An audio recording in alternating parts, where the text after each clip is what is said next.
so grateful.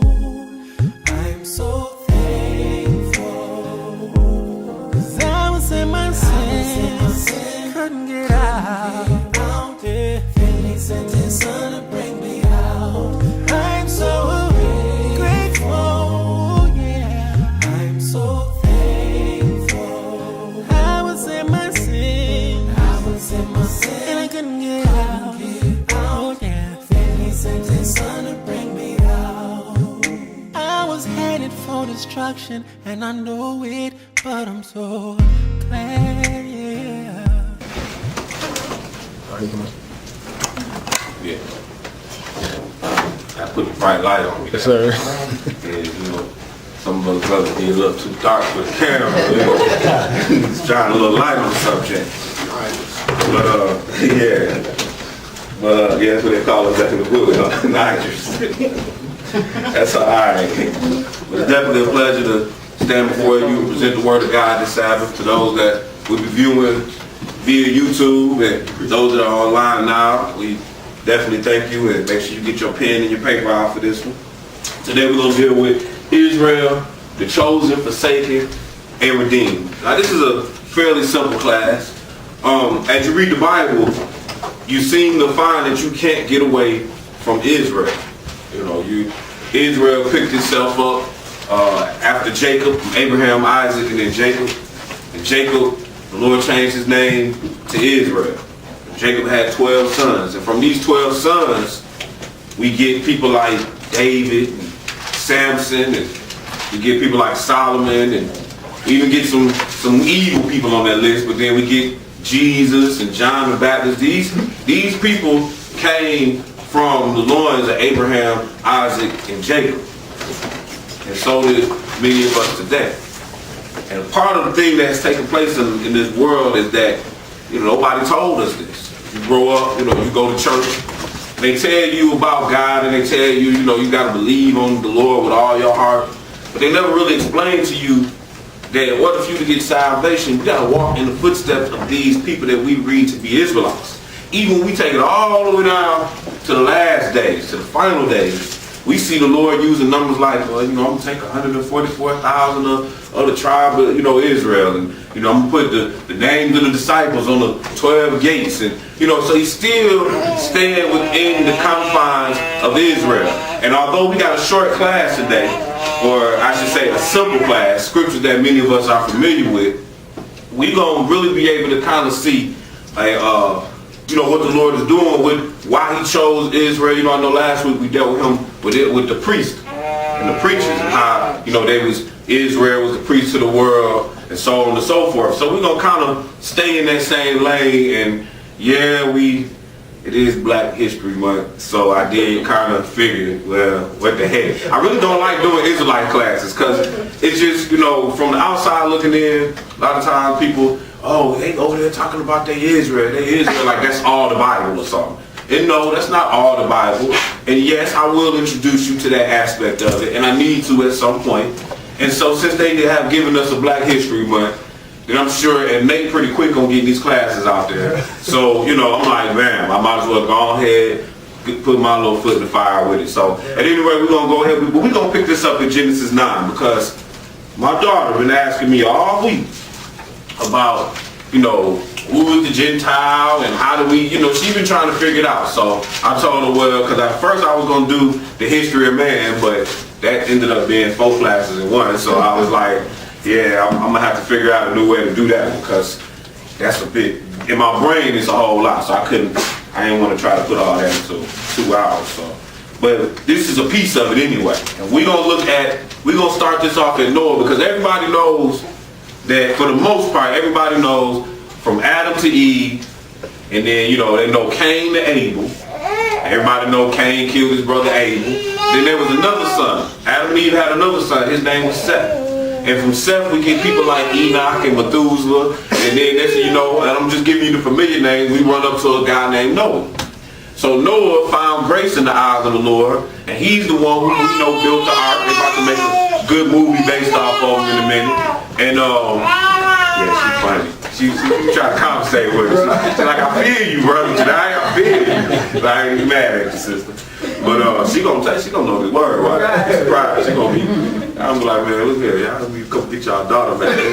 She down here in the corner at the stove, and folks stop eating these pork hot dogs. But at any rate, so from Noah, actually the whole world got replenished again.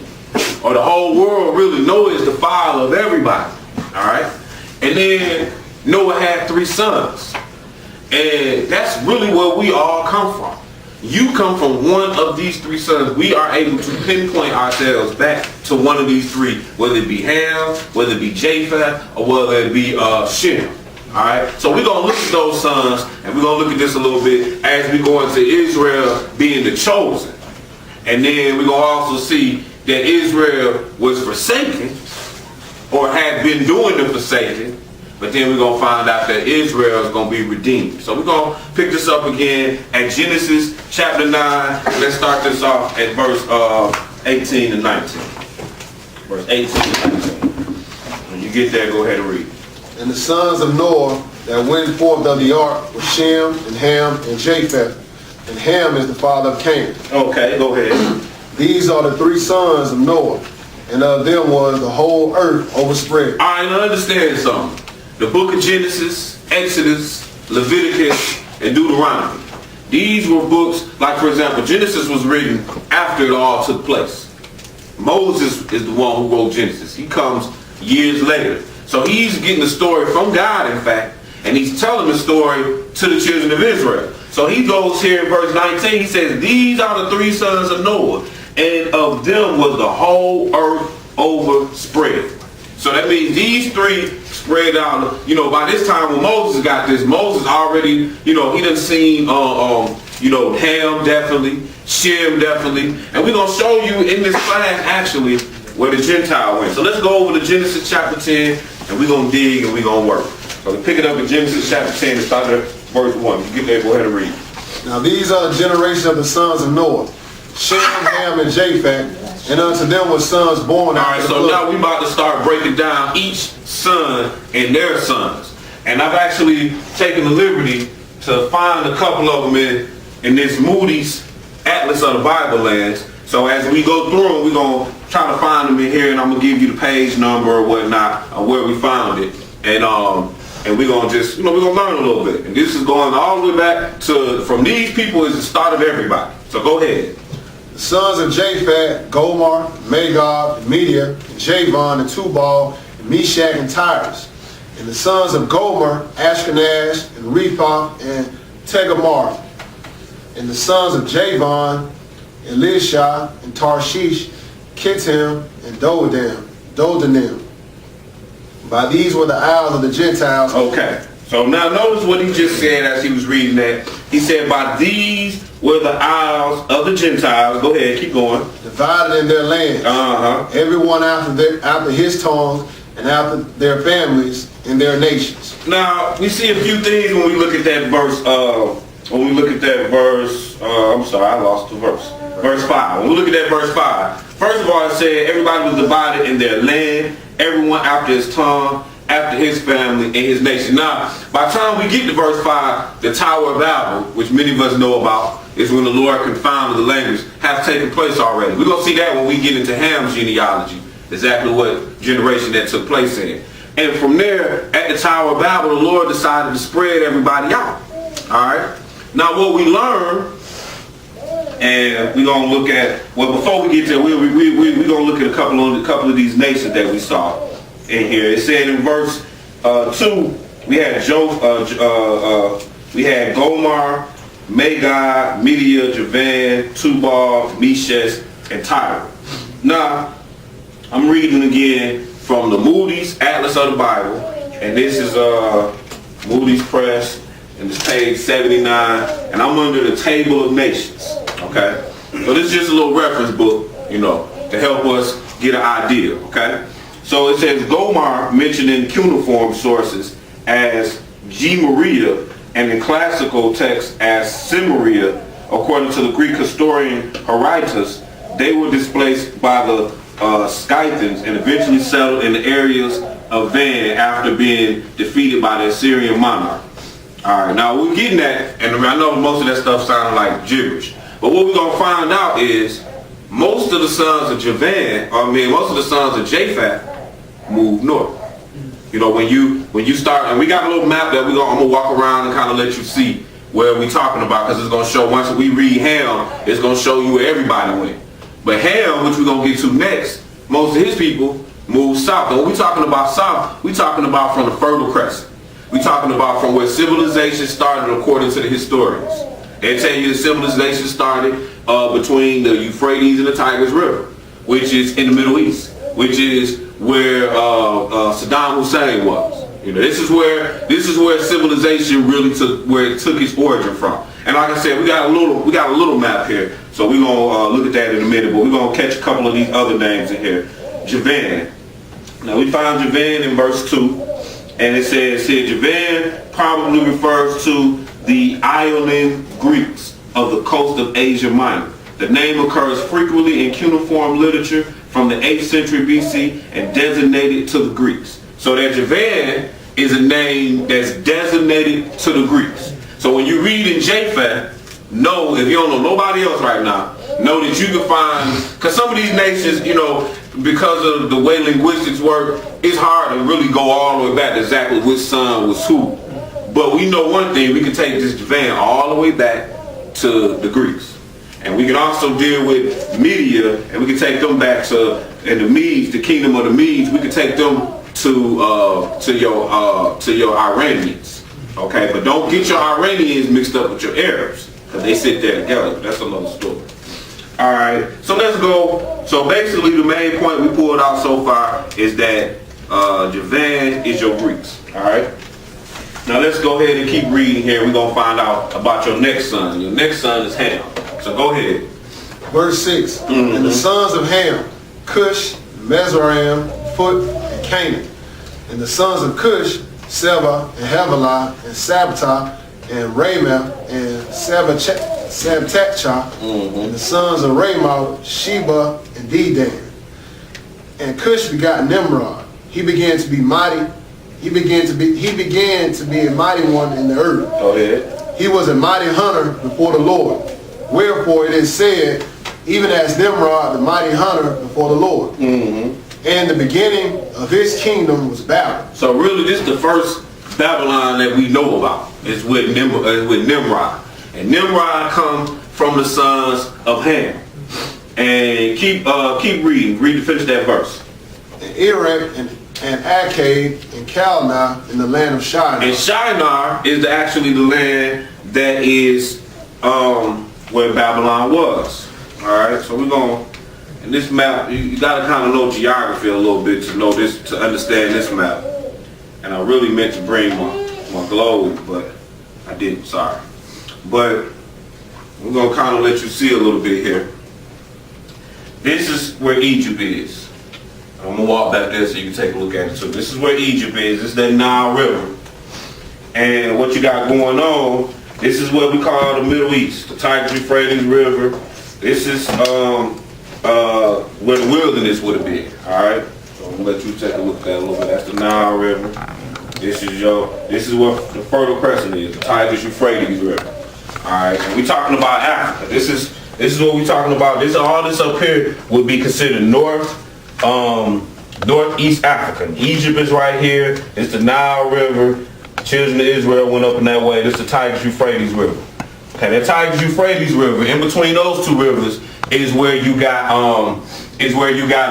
the land of Ur and the Shinar. This first Babylon. This is where they built the Tower of Babel. So from there, everybody moved in their direction, whether it be north, south, east, or west.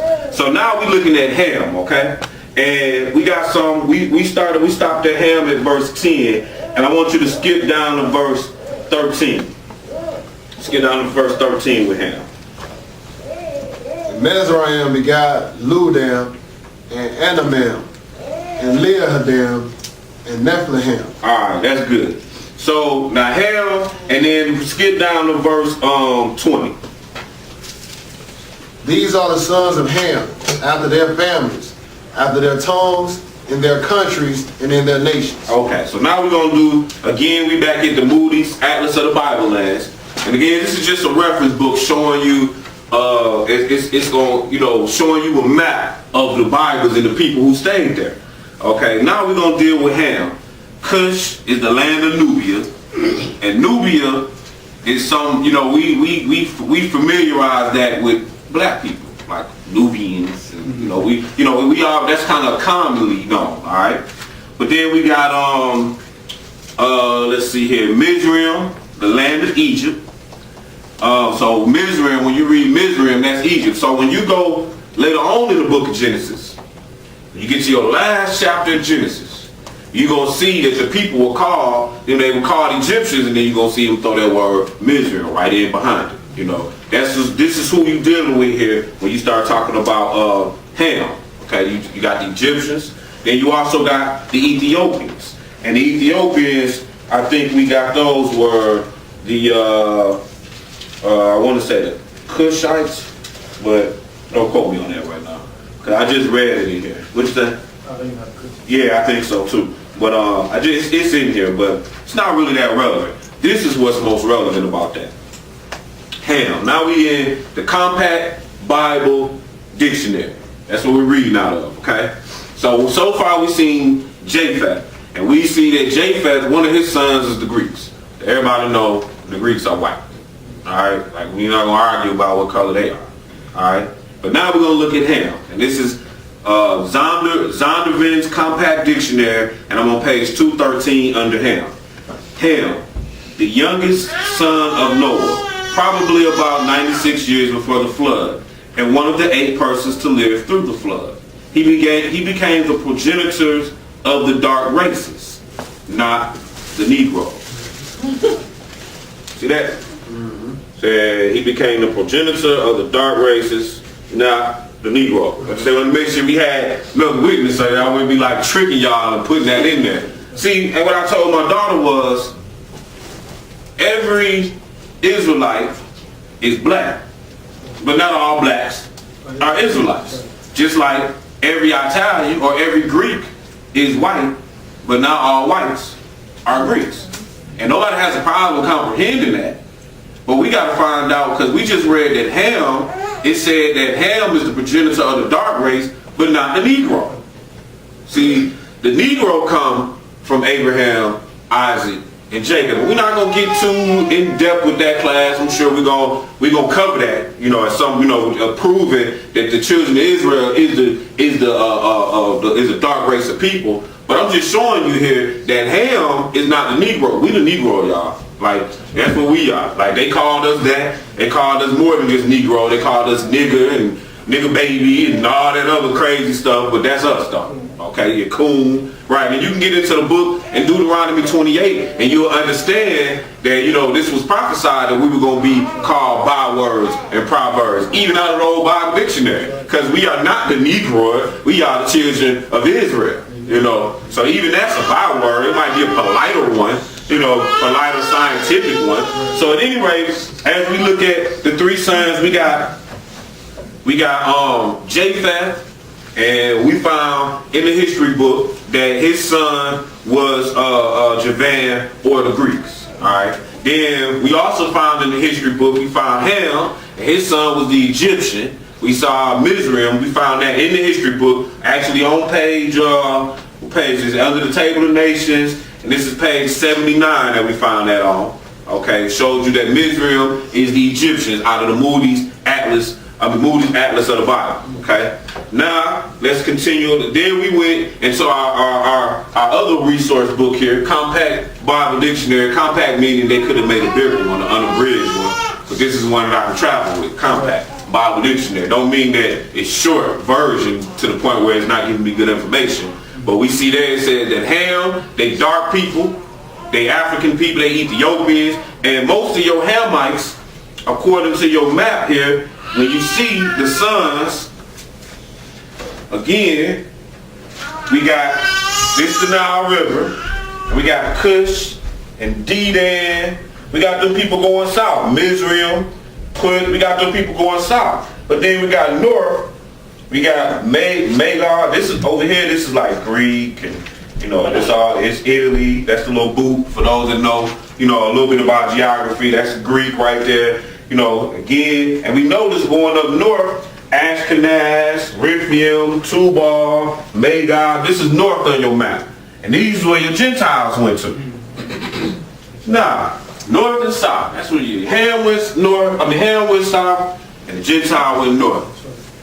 And Israel stayed caught up all in the mix. We stayed in between everybody. Shem did, I should say. Shem. This is the third son that we picking up. All right, and that's why when you look at Shem, even to this day, they the mixed race. And when I say they the mixed race, because Shem is your heir, your so-called Jew, and us. That's Shem, and we the mixed race, because we stayed in the mix of everybody, literally. So therefore, like when you look at, the story about Abraham, when you look at Esau and Jacob, or when you look at Isaac and Ishmael, Isaac and Jacob went and married back into the Shemitic bloodline, back into the family. Whereas Ishmael and Esau, they don't went out and married somebody else. They don't went and dealt with basically Ham. So I'm just showing you that, we done mixed in with all that. So when you get down to today's time, that's why we like a crossbred people.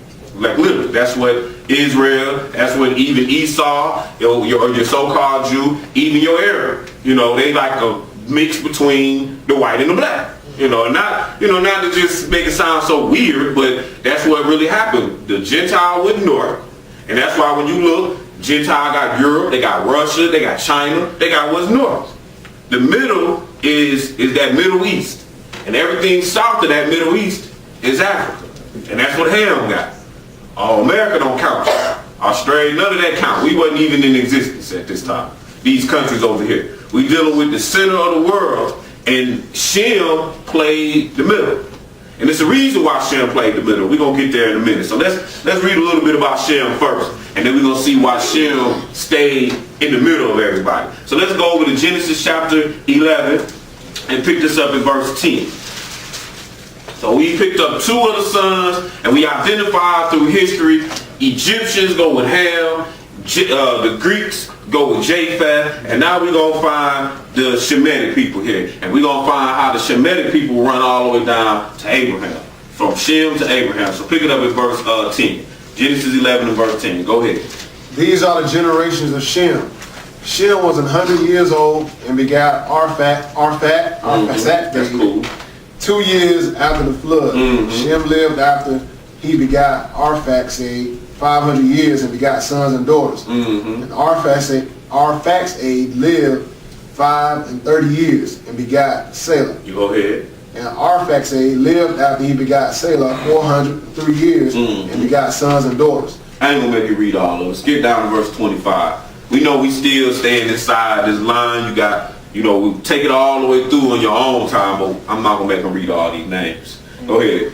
And Nahor lived after he begot Terah in 119 years and begot sons and daughters. And Terah lived 70 years and begot Abram, Nahor, and Haran. Now these are the generations of Terah.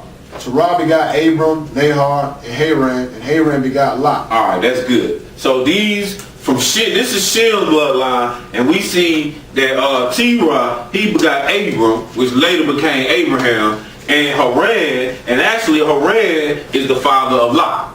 So Abraham is Lot's uncle. So when you see Abraham going down to rescue the Lot and his family out of Sodom and Gomorrah, he went to grab his nephew. Like, come on, him and his nephew was cool. It was family. All right, so this is that other bloodline. So we got Ham, which Goliath was Hamite. He was a Philistine. All them people that tall giant dude was a Hamite. And then you got the Japheth, or which we picked out. We used Javan, but really we could have shown some other nations to prove they was white. But Javan is the Greek. You can take that to the bank for them. And then Mizraim, that's Egypt, that's Ham. And then we got Shem.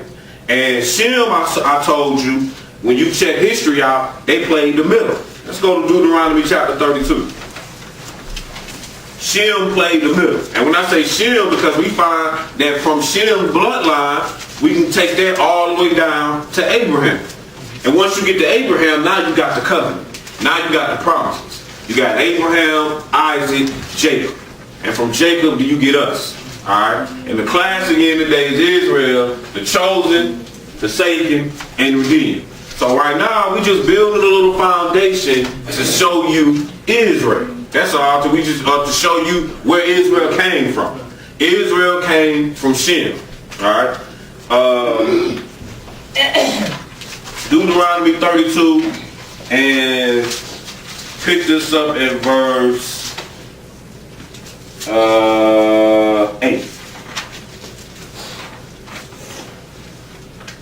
Go ahead. When the Most High divided to the nations their inheritance, when he separated the sons of Adam. So we just saw the separation of the sons of Adam. You know, we got the Gentile pretty much went north, up into Europe and into Asia.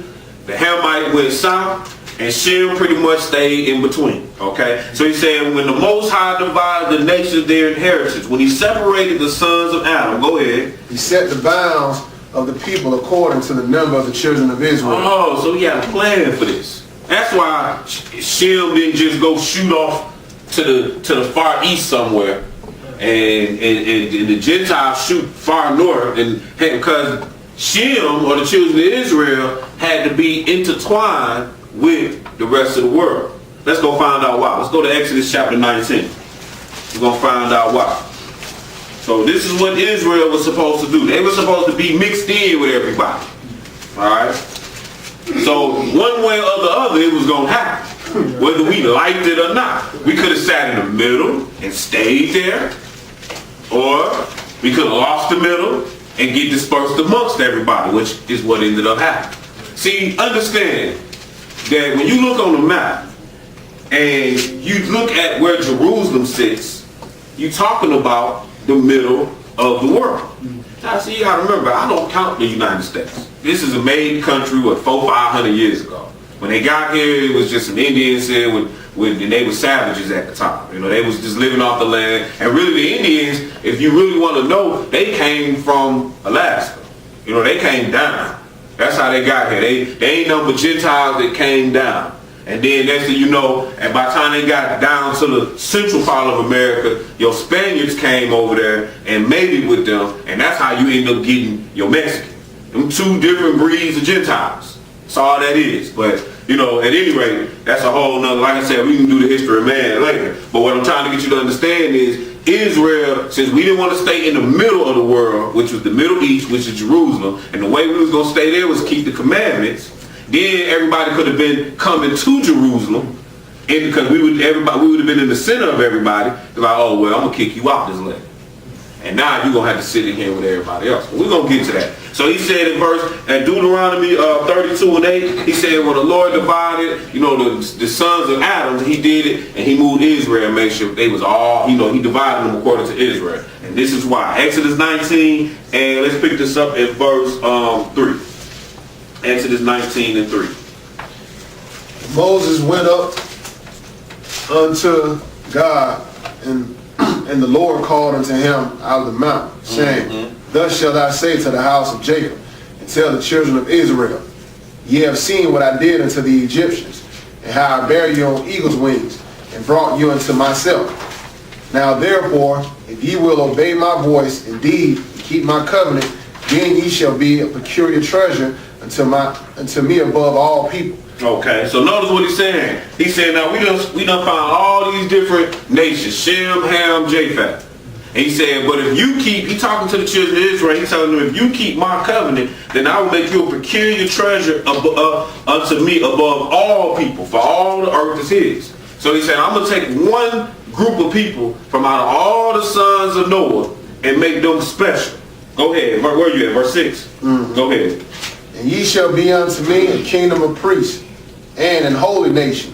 These are the words which thou shalt speak unto the children of Israel. So he said to the children of Israel, I'm going to make you a holy nation, a kingdom of priests. So this is why the children of Israel was either going to sit in the middle of the world, or they were going to get spread into everybody. This is why. So at first we started off in the middle of the world, like a mountain that sit on a high hill or something. You know, and we got a little puffed up in there.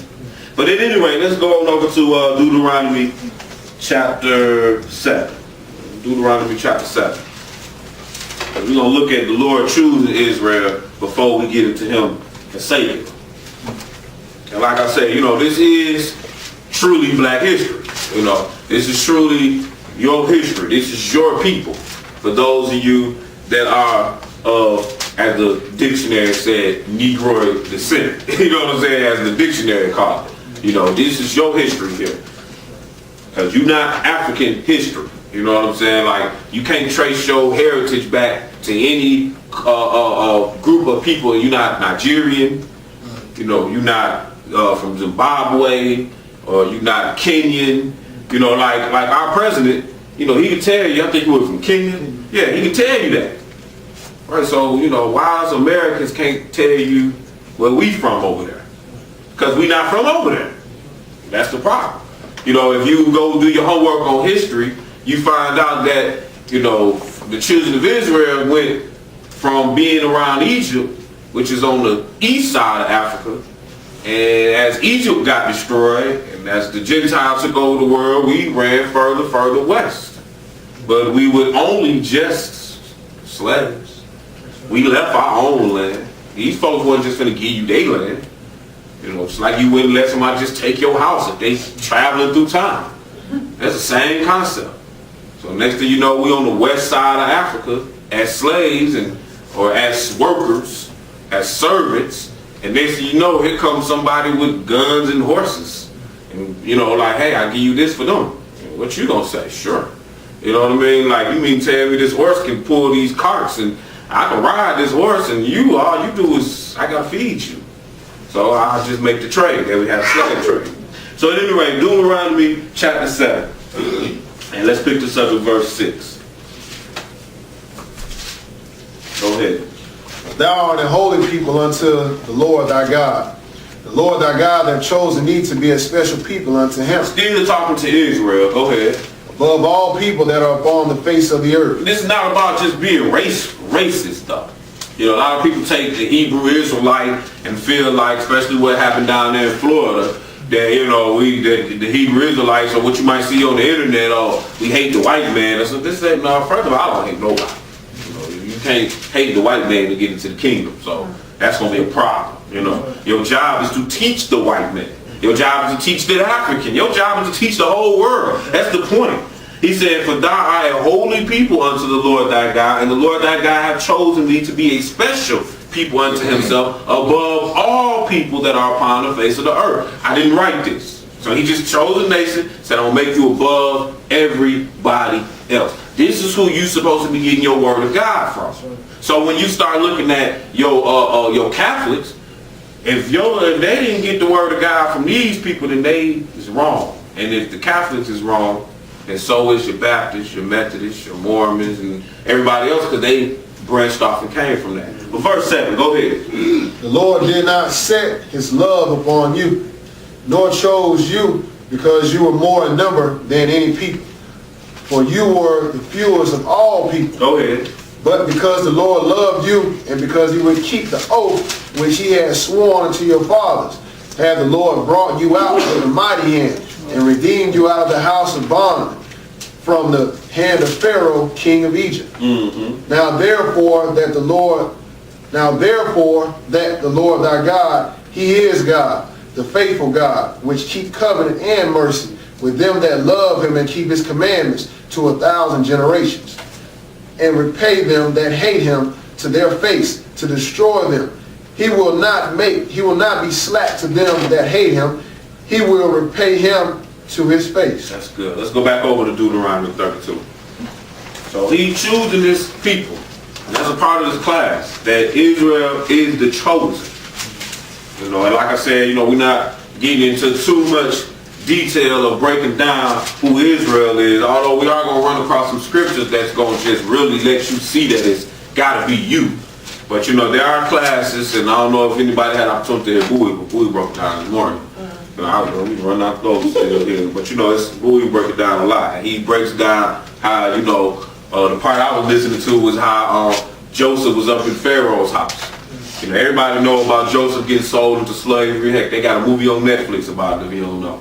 You know, and they and his brother sold him there. When his brothers came back down to get food, because it was food in Egypt, that was the slavery he went to. By the way, Egypt is Mizraim, which we saw as Ham, which we read through the dictionary, them the black races or the dark races. Well, when Joseph was down there, sure, his brothers came to see him 13 years later and didn't know him from the Egyptian.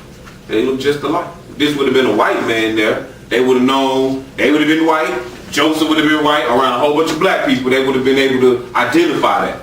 But when they looked at Joseph, they just saw another brother of color, and who spoke the same language as the Egyptians, so that really throwed them.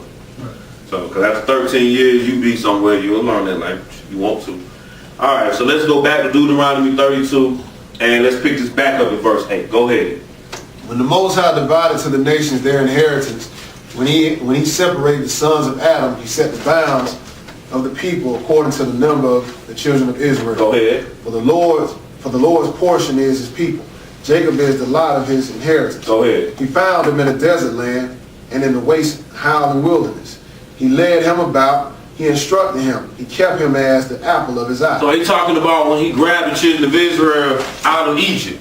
You know, he led them. He kept them as the apple of his eye while they were down in the wilderness. When he freed the Hebrew slaves. Go ahead. As an eagle stirred up her nest, fluttered over her young, spread abroad her wings, take them, bear them on her wings. So the Lord alone did lead him, and there was no strange God with him. Go ahead. He made him ride on the high places on the earth, that he might eat the increase of the fields. And he made him to suck honey out of the rock, and oil out of the flinty rock. Go ahead. Butter of kine, and milk of sheep, with fat of lambs and rams of the breed of Bashan, and goats with the fat of kidneys of wheat. And thou didst drink the pure blood of the grapes. So he's talking about Israel. He like Israel had it good while he took care of them and brought them up out of Egypt and brought them into the wilderness. And then, but notice what the next verse gonna say. Go ahead. But Jeshurun, talking about Israel, what they do? Wax fat and kick. Thou art waxen fat. Thou art grown thick. Thou art covered with fatness. Then he forsook God which made him, and lightly esteemed the rock of his salvation. So what happened was, once we got out in this wilderness, we kicked. The Lord made us, brought us up, and next thing you know, we rebelled. We got, heavy, high-minded in this. And we forgot about God who had just formed us. Go ahead, keep reading. They provoked him to jealousy with strange gods. With abominations provoked they him to anger. And that's what we do even to this day. We provoke the Lord to jealousy with our abominations and our strange gods. How we worship, these things like Christmas and Easter. We put so much into that. So much into it. And it's really just making the Lord, it just really angers him to see that. We might be like, well, I'm not doing nothing really wrong, man. I'm giving gifts and all. But you are, though. And the Lord is seeing this, and he's like, man, you're doing this to another God.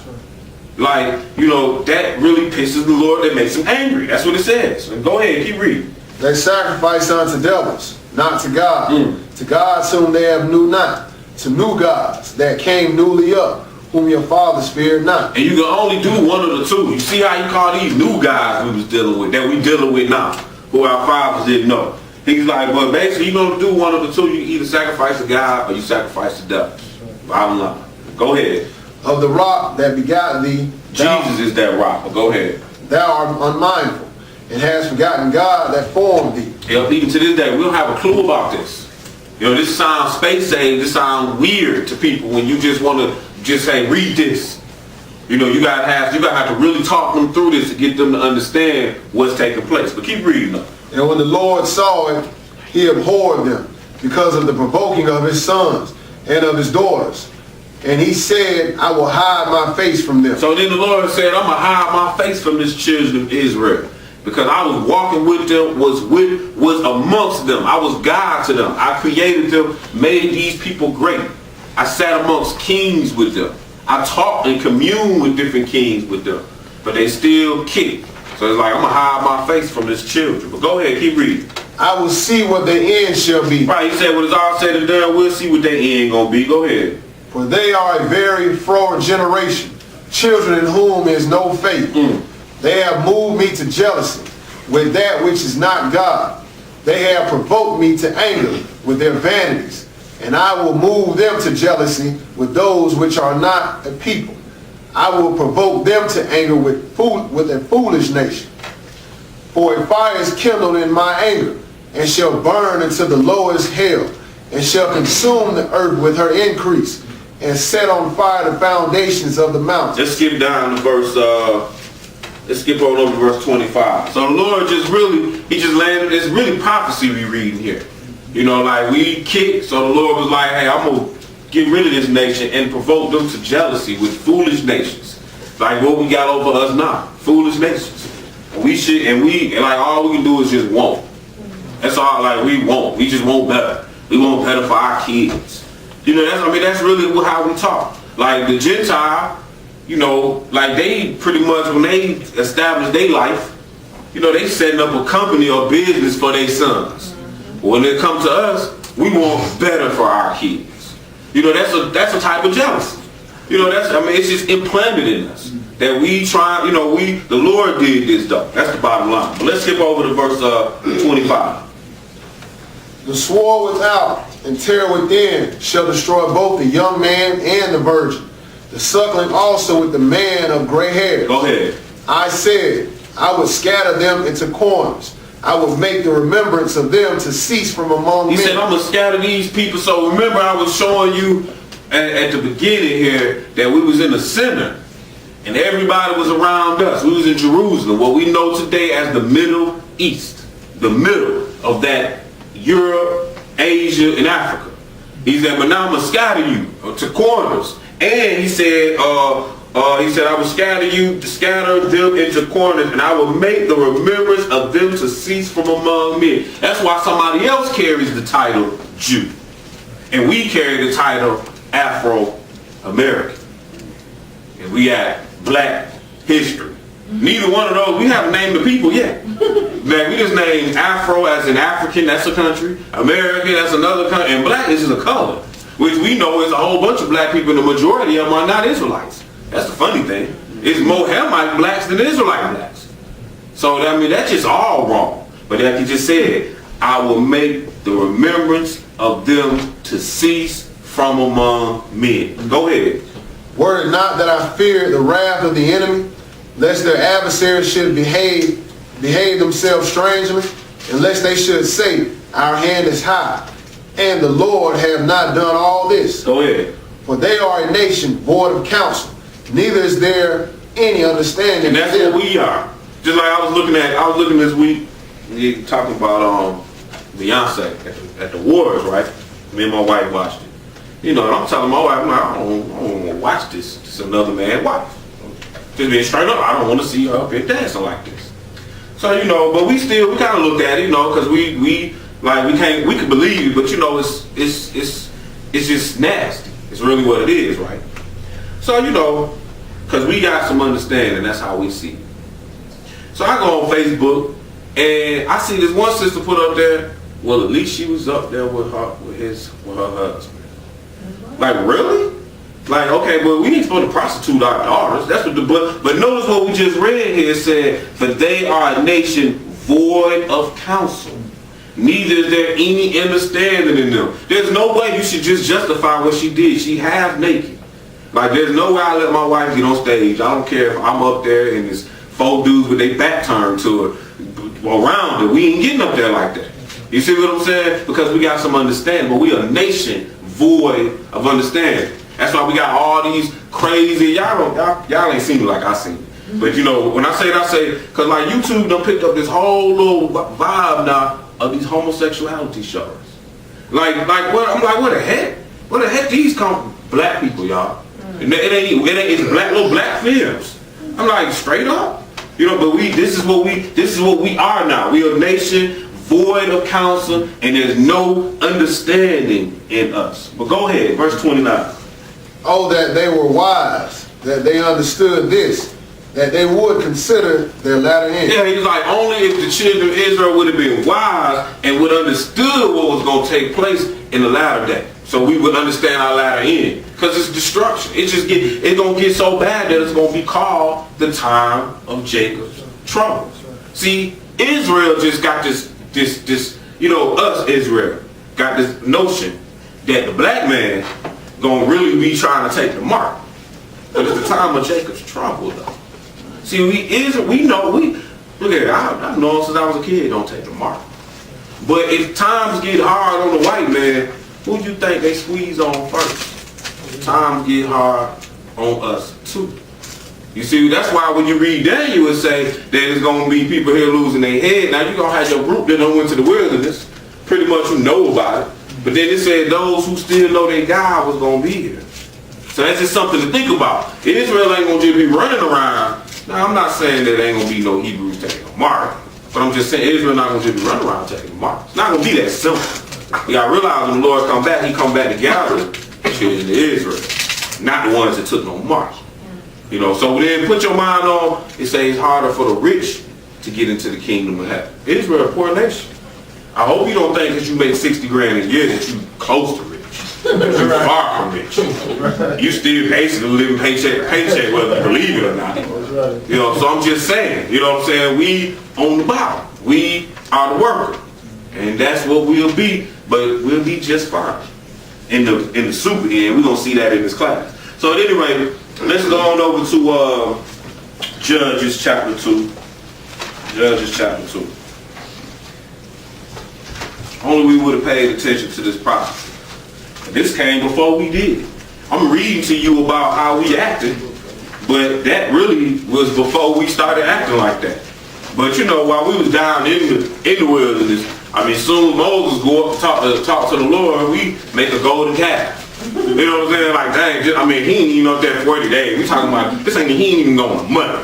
Now, you just seen the Red Sea would have held me over for the rest of my life. Right. I'm good. You just opened up all that water, I'm straight. Fire, I'm straight. Right. But you do wasn't even gone 40 days, and next thing you know, grab all the earrings and the gold, let's make us a golden calf. Like, dang, straight up. Y'all ain't got no patience, man. Y'all ain't none.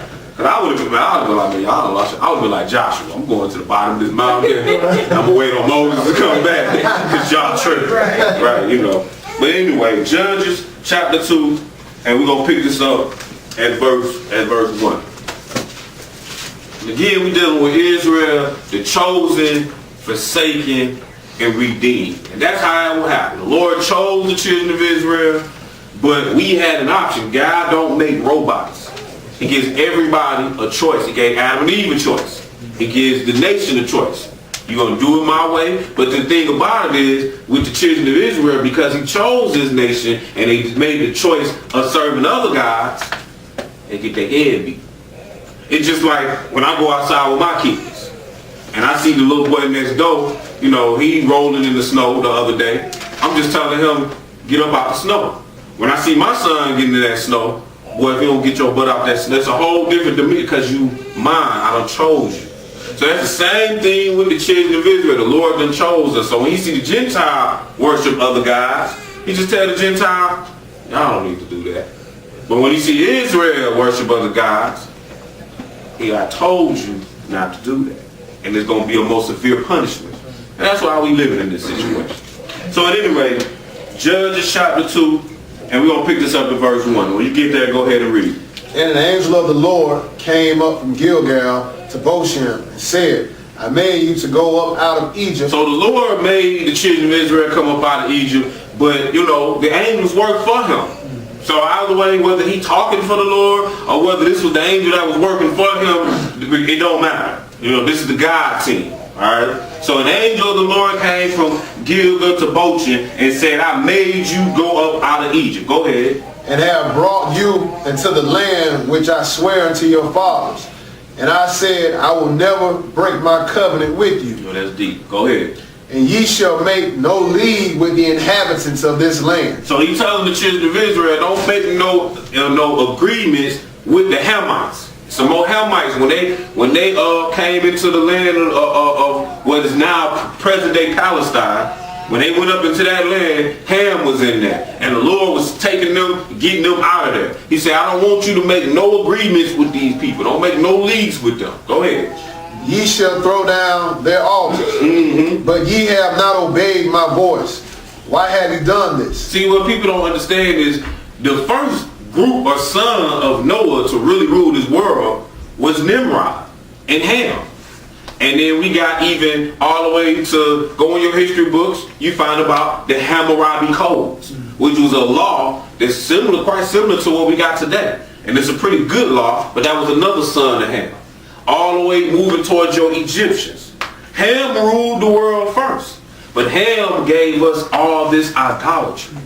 Ham is the one, we get our Christmas, we get our Easter, we get all, like we get our New Year's, really Ham has given us all the idolatry that we have today. What took place after that was Shem was the next nation to rule the world. And when we talking about ruling the world, you know, it ain't like you got 50 billion people on the planet. Everybody's centered. We started at the beginning with Noah. Everybody's centered in that central location. So Ham ruled it first. But then the Lord tried to give it to Shem to put a stop to it. Shem act like we want to do what Ham do. He telling you don't make no leagues with them. So then finally, the Lord say, okay, I'm going to have to give this over to the Gentile. I'm going to give it over to about 4 different versions of the Gentile so I can water it and get it to where these folks ain't acting chaotic. Because if we would have been acting like Ham to this day, and I'm telling you, we'd be sleeping with our mamas, running around here going to the bar drinking blood. You see what I'm saying? Like the Gentile brought a calm to this, believe it or not.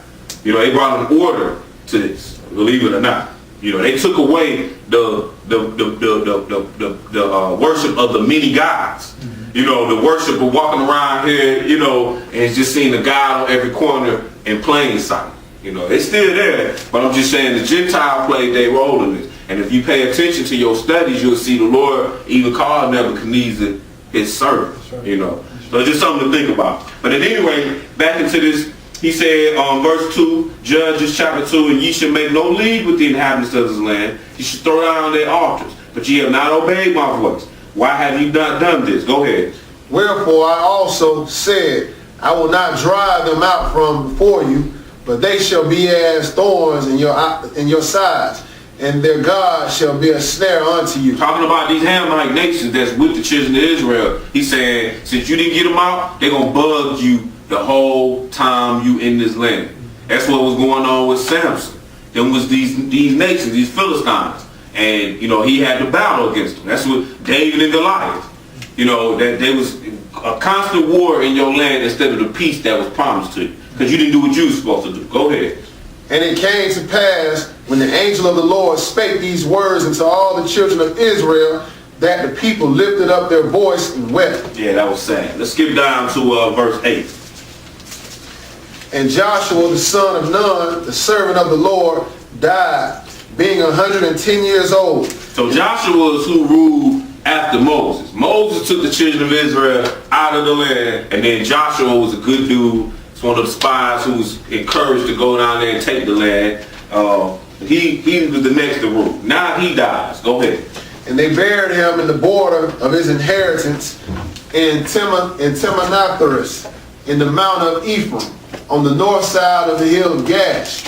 And also all that generation that gathered unto their fathers, and there arose another generation after them, which knew not the Lord, nor yet the works which he had done for Israel. And the children of Israel did evil in the sight of the Lord, and served Baalim. Go ahead. And they forsook the Lord God of their fathers, which brought them out of the land of Egypt, and followed other gods of the people that were round about them, and bowed themselves unto them, and provoked the Lord to anger.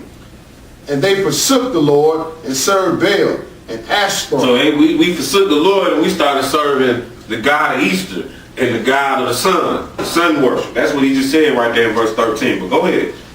And the anger of the Lord was hot against Israel, and he delivered them into the hands of the spoilers that spoiled them, and he sold them into the hands of their enemies round about, so that they could not so that they could not any longer stand before their enemies. Go ahead.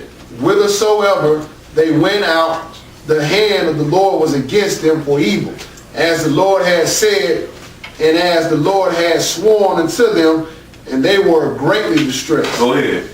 Nevertheless, the Lord raised up judges, which delivered them out of the hand of those that spoiled So them. that's what came next. After Moses, the Lord gave us some judges, and we had different judges that would try to take us and battle against the Hamite, but some to no avail, because eventually we ended up getting put into this captivity that we're in today. Let's go over to Isaiah chapter 5. Isaiah chapter 5. We starting to get to us rejecting. You know, it didn't take long. Like, it didn't really take long at all. Really, we started rejecting them about time we walked out of Egypt. But I mean, once Joshua was gone, we was really thorough with we started with, like I said, we started serving Ashtoreth and Baal. We started serving these false gods, the children of Israel did. Isaiah chapter 5, and we're gonna check this parable of this vineyard. 5 and verse 5. When you get there, go ahead and read. And now go to, I will tell you what I will do to my vineyard. I will take away the hedge thereof. So this vineyard is the children of Israel. And he's saying, well, I'm going to tell you what I'm going to do to this vineyard. Because really, the children of Israel was supposed to produce a good fruit. But since they decided to go and serve these other guys, I'm going to take away the protection from the children of Israel. He said, I'm going to take away these hedge from them. Go ahead. And it shall be eaten up, and break down the wall thereof. And it shall be trodden down. And I will lay it waste. It shall not be pruned, nor digged, but there shall come up briars and thorns. And I will also command the clouds that they rain no rain upon it. Go ahead. For the vineyard of the Lord of hosts is the house of Israel, and the men of Judah his pleasant plant, and he looked for judgment, but behold, oppression, for righteousness, but behold, a cry. Woe unto them that join house to house, that they lay field to field, till there be no place, that they may be placed alone in the midst of the earth. All right, let's skip over to verse 11. Go ahead. Woe unto them that rise up early in the morning, that they may follow strong drink, that continue until night, till wine inflame them, and the harp, and the bowl, and the tabret, and the pipe, and wine are their feast. But they regard not the work of the Lord, neither consider the operation of his hand. So he's basically telling us, still dealing with Israel. And we getting toward the Lord forsaking us. But what we finding is we forsook him first. He said, woe unto them that rise up early in the morning, that they may follow strong drink and continue until night, till wine and flame them. That's the mentality that we really have. Like, we got this party mentality. That's what we're talking about right there. You know, even like we just party whether life good or bad. We can go find a party though. And the harp, and the vibe, and the tablet, and the pipe, and the wine. That's all. Like this is all in your feast. He telling you, you know. And he ain't talking about your yearly feast. He talking about your feast. You know, your party, your celebrations that you have.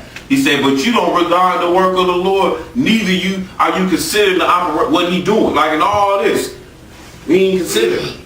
You know, like I'm looking at, you know, the BET, and they talking about, yeah, you know, we done move this out to the LA, we gonna have this whole week.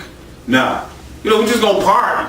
Like that's what they tell. We just gonna party. So that's what we got Mardi Gras one time a year when you got a week. Now we got a new festival out here in Los Angeles for a week, and I'm sure they got more festivals, you know, around town for another week. That's all we wanna do. Why we act like ain't no poor people, no lack of educated people. You know, we just make sure we get the party in. You know what I mean? Like, I guarantee you there will be some party for this Black History. Somebody, Essence or Ebony or Jet, somebody gonna have some awards. And instead of saying that next morning, why don't we all get together and go out and feed the homeless in Washington, D.C.? They're gonna have a party that night. Like, that's what we do, okay? But keep reading though. Therefore my people are gone into captivity. Right. Because they have no knowledge, and their honorable men are famished, and their multitude dried up with thirst. See, when it's all said and done, the ones that's leading us are stupid. He said, therefore my people are gone to captivity. Why? Because we don't have no knowledge. As the regular people, we don't have knowledge. He said, then he turns around and said, and our honorable men, they famished. Meaning like, they were supposed to get some good water, some good word, and they don't have that. They, like I say, blessed are those who hunger and thirst after righteousness. Well, our honorable people are famished. They hungry, they need, they hungry, they thirsty. He said, and the multitude dried up with thirst. Go ahead, verse 14. Therefore hell... We talking about the condition. Therefore hell, because we ain't got no place right now where the dead is. The dead is in the grave until the resurrection. He said, therefore hell have done what? Enlarged herself. Opened her mouth without measure. Right. And their glory and their multitude and their pomp, and he that rejoiced shall descend into it. So since we don't have no knowledge, this is hell have the situation, the condition that we in as a people is horrible. This is hell. That's what it is. Like children gotta watch their mamas get abused. They gotta watch their parents use drugs. Hell have enlarged them itself. They gotta be taught, in some homes the kids get taught to go out and commit criminal activities, but this is all about survival. I've known little kids that know how to go in the Kroger's and grab like 4 or 5 steaks, and you wouldn't know it. This is a part of being in hell, that you even gotta think like this. That this is how I gotta get it to go eat. I know people who hell have enlarged itself. That's what it's all boiled down. And it's all because we don't have no knowledge. And we talking about a condition. Alright? Go ahead. Verse 15. And the mean man shall be brought down, and the mighty man shall be humbled. Alright? So he talking about Israel. At one point, we were sitting on, man, you should read about Israel. We were so scandalous that when Solomon was king, we drank out of gold cups. And I look at that and I'm like, that's plastic. That's what that is. And he paid for that. That's $1 right there. This dude drank out of gold cups every day. They had a feast all the time. And they were drinking out of gold. They said there was so much gold and silver, it was like rocks. Like imagine go out looking in your yard, and instead of having little pebbles, little granite rocks out there, you got gold and silver. So we were sitting real high. We were sitting like you supposed to want to get like these people. You're supposed to want to get like the children of Israel. But because soon Moses gone, we get Joshua, soon Joshua gone, we want to go serve other guys. That's 2 generations. We want to go serve other guys. And we continue to do this, and since our wise men are famished, we don't have no knowledge, he like, I'll throw you in captivity. I can't let you be the light to the world acting like this. Now when I do let you be the light to the world, the world gonna see my law. But they don't see it in you. So I got to put you on the bottom now. It only makes sense. When you really think about why are we here, it's because you couldn't handle being rich. When you was rich, you was serving other gods. So I'll just make you poor. And then you can call on Jesus all day long. Because that's exactly what we do. The poor, we just call on, and hey, it works though. So the Lord is a sensible God. He know what he doing. It's us who don't know. Isaiah chapter 30, and let's pick this up in verse 9. Verse 9. Isaiah 30 and verse 9. That's crazy though, right?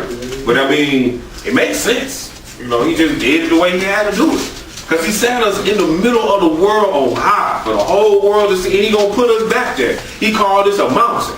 You know what I'm saying? But then look what ended up happening. He's like, I'm gonna take you out of this mountain and put you in the holes. And that's exactly what he called it. We're gonna see that too. I'll put you in the hole. You're gonna be you're gonna be under the bottom. And that's what we are, man. It's not we ain't that weak of people physically that you just gonna grab us and make us slaves. You know what I mean? Like I'm watching Kunta Kinte, they went over there, they chased him down. They running. Now this O.J. Simpson, he done outran O.J. Simpson, but the white man can catch him. Like, that don't make no sense. You know what I'm saying? They done chased him down, they done throw him in this boat, they done beat his name out of him. I'm like, we not that weak of people. When you look at yourself, you're like, no, I would've did. But it wasn't about that. You was already a slave over there. So you was just handed over. Like, you know what I'm saying? Give us the horses and whatever. Here go our servants. You see what I'm saying? And you still serve it till this day. This ain't your land. You think you free. You ain't free. This ain't free. You was doing the same thing back in the 1800s. You was getting up in the morning, going to work. You see what I'm saying? And you was getting fed. It's like you get fed now. You know, you might be like, well, you know, I got money in the bank. Okay, well, I guess your master had a little more money. So, and some of the slaves had a couple of dollars. Don't get it twisted. You know, it's not no different. And the reason that you ain't free today is because this land, it ain't your land. Like, you have no king. You have no voice. Like, for example, you know, I was talking to one brother, they were saying, yeah, you know, we got to start learning how to plant, you know, and all that kind of stuff. And I was feeling them, but I'm like, shoot, when they ready to, they just snatch your house. So I don't care how good you go out there planting. I mean, you could buy the land, but they still keep that. You got to pay taxes on it. You know what I'm saying? To make sure you know this really ain't yours. Like that, I mean, that just really blows my mind. Like, dang, you didn't tell me I could be the own this house, but if I miss the taxes, I can be done pay $100 grand for the house. But if I miss the taxes for 2 years, you know, which might be $1,000 or $500 or something, now you take it. It ain't yours. So anyway, Isaiah 30, and pick it up in verse. You don't read about that in the Bible. You don't read about nobody losing theirs.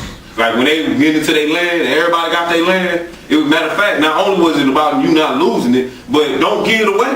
That's what they were telling them folks, like, you know, you got to make sure you marry this type of way. And whatever, when the girls got some land, you know, you supposed to stay in the family with it. Don't give this away, this yours. You see what I'm saying? That's freedom. But then anyway, Isaiah 30, and let's pick this up in pick it up verse 8.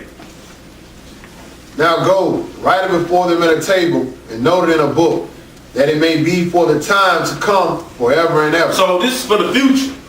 What it is? Go ahead. That this is a rebellious people, lying children, children that will not hear the law of the Lord. So he's telling us something. We rebel, we lie, we don't want to hear what the Lord got to say. And we don't. We kick like a mule. I mean, straight up, like I done seen people I don't want to know because they feel like they know they're going to be held accountable. Then I heard people, I don't care how many scriptures you quote, I still believe this way. You know what I mean? Like, regardless, we do not want to hear what thus saith the Lord. But go ahead. He said that this is a rebellious people, lying children. That is a great offense that we are lying children. We do not tell the truth. Yeah, that's sick. You know, but that's what we do though. Like we lie so much that I listen to some of these songs and just be like, man, I don't know if I should believe what the heck this dude just said or not. I watch some of these interviews and be like, that story sounds kind of funny. You know, I don't know, because we lying children. So if the book say, I gotta believe it. Go ahead. Which say to the seers, see not, and to the prophets, prophesy not unto us right things, speaking to us smooth things, prophecies, deceit. We tell our religious leaders to lie to us. How do we tell them that, Jediah? Because we ain't gonna come if they tell us the truth. So as long as they keep lying to us, we keep paying them, and that's how we tell them. You know, Colonel Dollar changed his tune if you stop giving him your money. He'll be, oh, wait a minute, this ain't working no more. We gotta find something else to preach. So that's how we telling them this. He say, which say to the seers, see not, and to the prophets, prophesy not unto us right things, speak unto us smooth things. And we learned last week that the seer, he's a prophet. He sees the future. We don't want them to see the future for us. We don't want them to tell us the truth. Go ahead, keep reading. Get ye out of the way, turn aside out of the path, because the Holy One of Israel to cease from before us. And that's what we tell them. We don't want Israel before us no more. We have rejected. His chosen people have rejected the Lord. The God that brought them out of Egypt on eagle's wings. That fed them and kept their shoes straight for 40 years. I can't keep a pair of shoes straight for a year. He kept their shoes straight for 40 years. Kept them eating. Made it so bad when they complained about their food, he gave them food so much it started coming out their ears. You know, so I mean, he kept them straight for 40 years. Then gave them a land of milk and honey. Like literally, a land of milk and honey. And what do? We reject the Lord. All right, we trifle. Let's go to Isaiah 42, man. I wouldn't like us either if I was God. And we make it so bad, he taking us back after all this. That's a merciful God. That's what that is. Because if I had a wife that was acting like this, you know, I done did all this for you, and you went and played the harlot. Basically, you went out there, I done gave you everything, and you still want to go be a hoe? Yeah, I'm done with you. But I'm just saying, we gonna find out the Lord gonna redeem Israel from this. That just show you his mercy, his power, his love. Isaiah 42, and let's pick this up in verse 18. When you get there, go ahead. Hear, ye deaf, and look, ye So blind. he talking to somebody, he say, hear you deaf, look you blind. But how am I tell a deaf person to hear or a blind person to see? See, because we're not talking about physically blind and physically deaf. We're talking about mentally blind, mentally deaf. So this he said, look, you mentally stupid. Go ahead. That's what he tells See, us.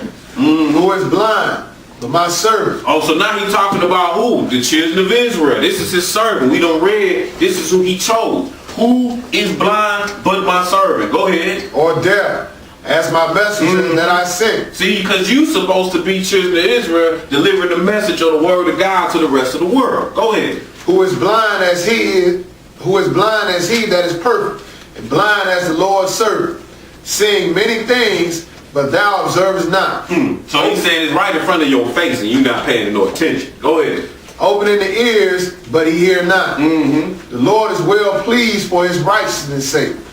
He will magnify the law and make it honorable. Go ahead. But this is a people robbed and spoiled. They are all of them snared in holes. They are hid in prison houses. They are for a prey, and none deliver. For a spoil, and none say So he's restore. talking about this people, and he's saying, look here, this people is robbed and spoiled. And that's what we are. Like, we have been literally robbed and spoiled. Like, made for a prey. Snare, we in holes. And then it says in verse 22, we are hid in prison houses. See, there's a little article going around now, just letting you know that we ain't even 10% of the population, but we like 60 or 70% of the prison population. You know what I'm saying? Like that's, you know, this is just the children of Israel that fit that situation. No other nation. See, and you would think we the only one to do crimes or something, but we not though.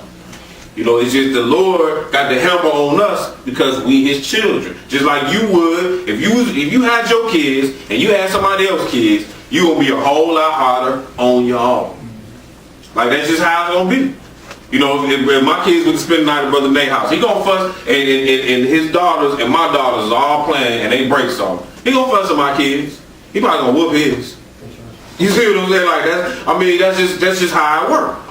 You know, oh, you know better. You wasn't supposed to. Well, but that's just how it works. And that's how the Lord working with us. You see what I'm saying? Like, we supposed to be his children. And we decided we didn't want to do what he told us to do. So since you know better, then you get smashed. That's how this works. Alright, keep reading. Where we at? Verse, he said, in 22, he said, and they are hid in prison houses. That's us. And they are for a prey, and none deliver. For a spoil, and none shall restore. Go ahead, verse 23. Who among you will give ear to this? Who will hearken and hear for the time to come? Go ahead. Who gave Jacob for a spoil, and Israel to the robber? He said, who did this? Go ahead. Did not the Lord, he against whom we have sinned? For they would not walk in his ways, neither were they obedient unto his law. See, this was the work of God, just so you'll know. So there's no questions asked. The Lord is who put us in this situation. So, because we didn't want to walk in his ways. Let's go to Amos chapter 3. And I don't blame him though. Like, I mean, I gave you everything you needed, and you go and act a fool. Like, I mean, that would just piss anybody off. That's the whole point. It would piss us off more. That's the crazy thing about it. If it was any common man on this planet, we would have really been, we probably would have killed the woman. Like, I mean, I gave you everything that I got, and you out here, I catch you in this dude bed, and then I bring you back to the house, and now you in this dude bed. And that's how he look at what we do with these religions. He looking at it like you laying up with another man instead of laying up with me. Making that covenant, making yourself one with me. And what I'm saying, but the Lord's so merciful, he ain't even kill us as a nation. He just put us on the bottom. You see what I'm saying? Like, I'm going to make you suffer for it. I'm going to bring you back one day. Amos chapter 3, and pick this up at verse 1 and 2. Go ahead. Hear this word that the Lord has spoken against you, O children of Israel, against the whole family which I brought up from the land of Egypt, saying, you only have I known of all the families of the earth. Therefore, I will punish you for all your iniquities. See? Go ahead, read that next verse, just I like it. Can two walk together except they be agreed? Yeah. So at any rate, though, he's telling you, he said, you the only one have I known out of all the families of the earth. So therefore, I gotta punish you for your iniquities. Let's go over to Luke chapter 21. Luke 21.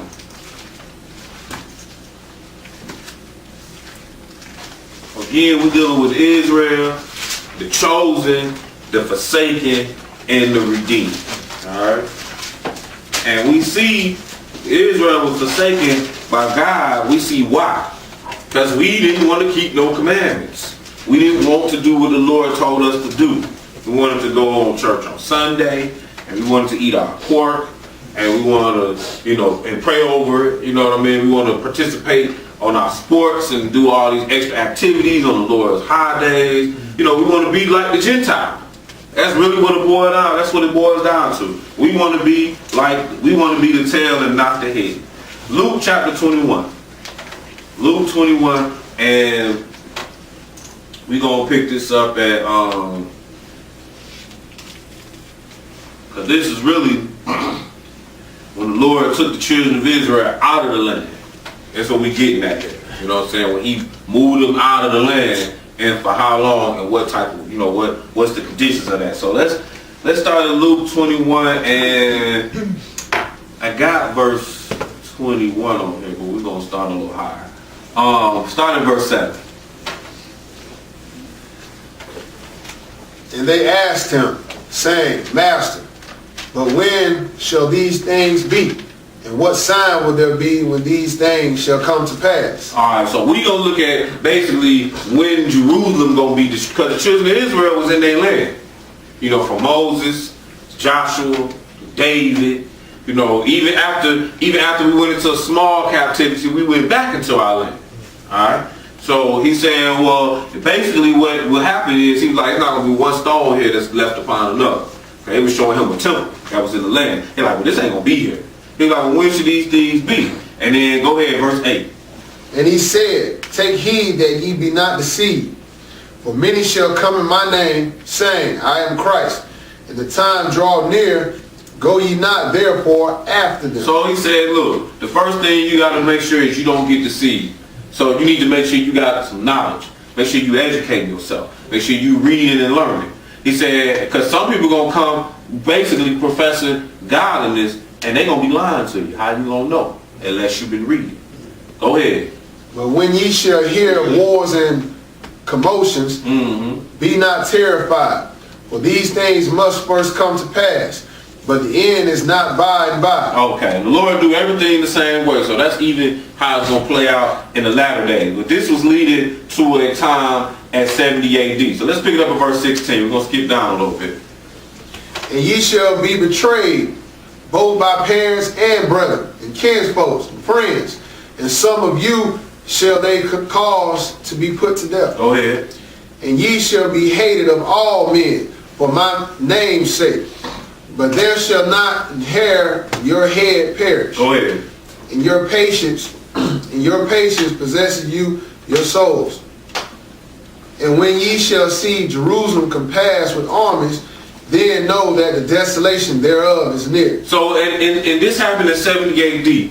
This is the last time that the children of Israel were able to dwell in the land of Jerusalem and call it home. 70 AD. You mark that spot in your mental, historical Rolodex, in your brain. And this was it, after 70 AD, okay? And this is what Jesus was pointing to. He said, when this take place, and when you should see Jerusalem compassed with armies, then know that the desolation thereof is not. Verse 21, go ahead.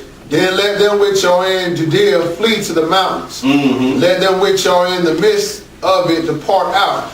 And let not them that are in the countries enter therein. Go ahead.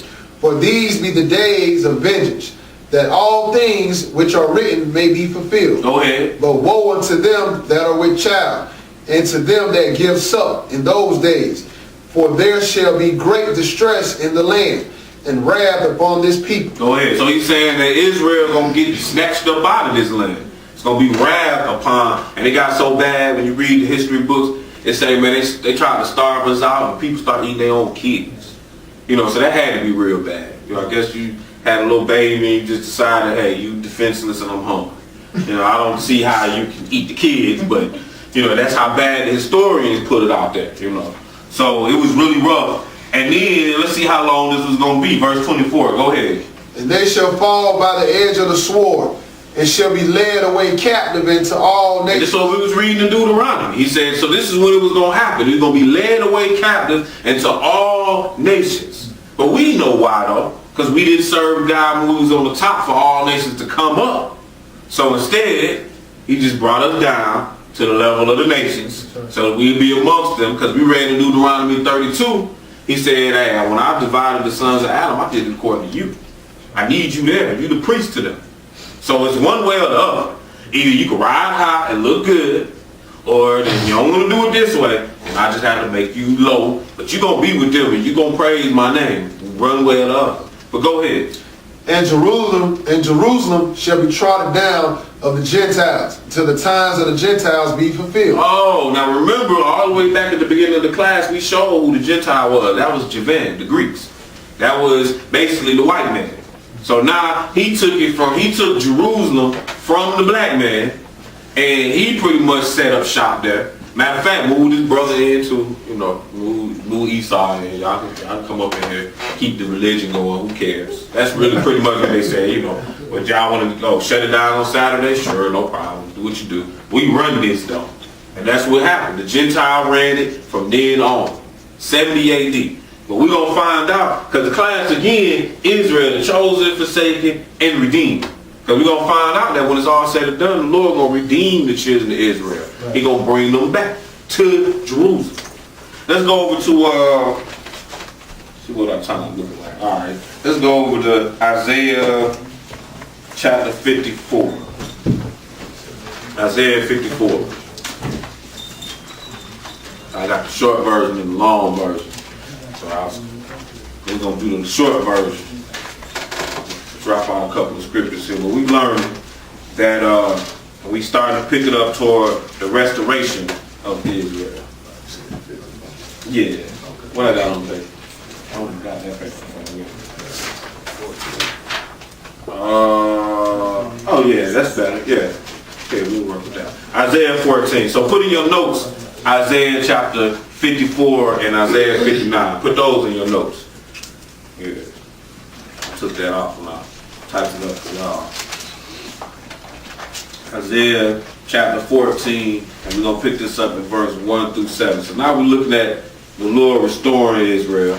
But like I said, in your notes, Isaiah 59, verse 12 through 17, and Isaiah 54, verse 5 through 17. And Isaiah chapter 11. I left all those out for you. So we have Isaiah chapter 14, and we're going to pick this up in verse 1. When you get there, go ahead.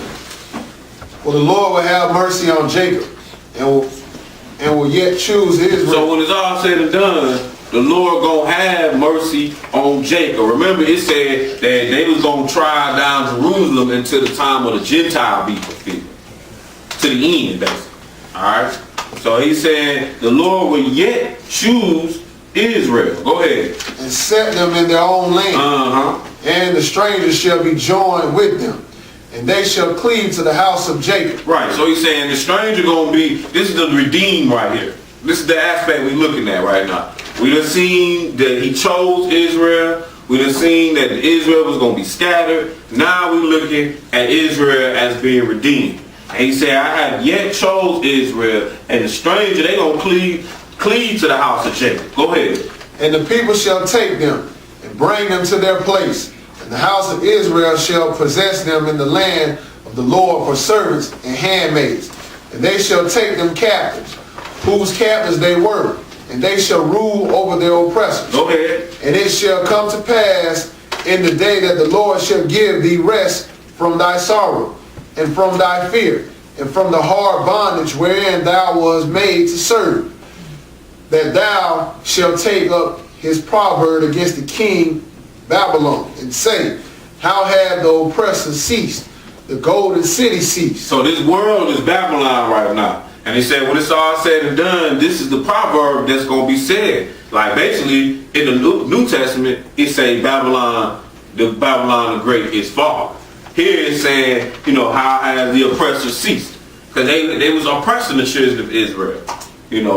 We built this whole world when you look at it. Like definitely built America.